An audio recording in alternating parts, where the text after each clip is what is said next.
எல்லாத்துக்கும் மேலாக என்னுடைய முக்கியமான ஒரு ஆசை இருந்துச்சுங்க, பிரைல் டைப்ரைடர். அந்த விஷயம் பிரைல் டைப்ரைடர் என்னுடைய வாழ்க்கைக்கு மிகப்பெரிய தேவையாக இருந்துச்சு.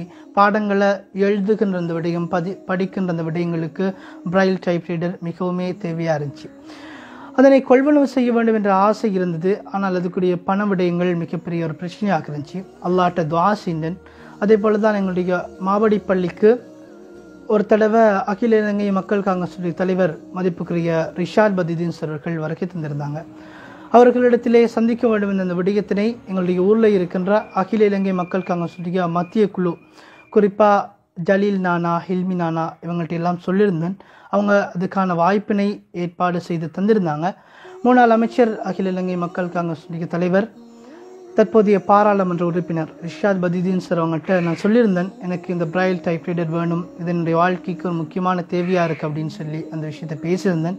அவங்க ஒரு வாக்குறுதி அளிச்சிருந்தாங்க, அவங்களுக்கு கட்டாயமாக அந்த பிரைல் டைப்ரைடரை நான் எடுத்தருவேன் அந்த விடயத்தை சொல்லியிருந்தாங்க. அதுக்கு பிறகு அவங்க வாழ்க்கையில் நிறைய சவால்கள் வந்துருந்துச்சு. சிறைக்கு செல்ல வேண்டிய நிலைமை ஏற்பட்டிருந்துச்சு.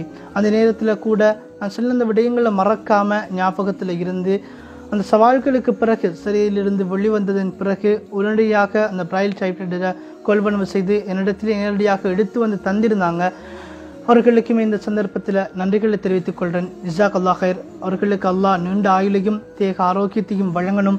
அவர்களுடைய அரசியல் பணி சிறப்பாக இருக்கணும். எதிர்வருகின்ற சவால்கள் அனைத்தையுமே கடந்து சென்று சிறப்பாக பயணிக்கணும் என்ற விடயத்துக்கு இந்த சந்தர்ப்பத்தில் நான் துஆ செய்கிறேன். அவர்களுக்கு வாழ்த்துக்களை தெரிவித்துக் கொள்கிறேன். மீண்டும் மீண்டும் அல்லாஹ் அவர்களுடைய சகல தேவைகள் அனைத்தையுமே நிறைவேற்றி கொடுக்கணும் அப்படின்னு சொல்லி நான் பிரார்த்திக்கிறேன்.